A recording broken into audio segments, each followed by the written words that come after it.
வணக்கம் மக்களே. கோவையில் ஒரு ஐடி நிறுவனம் கிட்டத்தட்ட ஒரு 2500க்கும் மேற்பட்ட ஐடி எம்ப்ளாயீஸை எந்த ஒரு அறிவிப்புமே சொல்லாமல் வேலையை விட்டு சடனாக தூக்கியிருக்காங்க. அதை பற்றி தான் இன்றைக்கி பார்க்க போகிறோம். வாங்க பார்க்கலாம்.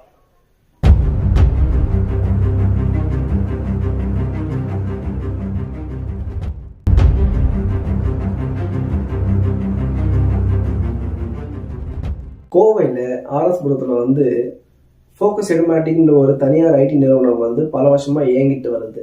இதனுடைய இன்னொரு பிரான்ச் பார்த்தீங்கன்னா பெங்களூரில் இருக்குது. இந்த ரெண்டு பிரான்ச்லேயுமே கிட்டத்தட்ட ஒரு 2500க்கும் மேற்பட்ட எம்ப்ளாயிஸ் ஒர்க் பண்ணிட்டு இருக்காங்க. இப்படி இருக்கும்போது லாஸ்ட் ஃப்ரைடே 24th அன்னைக்கு எல்லா எம்ப்ளாயீஸுமே நார்மலாக ஒர்க் பண்ணுறவங்க ஆஃபீஸ் வந்துட்டாங்க. ப்ளஸ் ஒர்க் ஃப்ரம் ஹோமில் இருக்கிறவங்க அவங்க ஒர்க்கை ஸ்டார்ட் பண்ணிட்டாங்க. அந்த சுச்சுவேஷனில் கம்பெனி சைட்லேருந்து ஒரு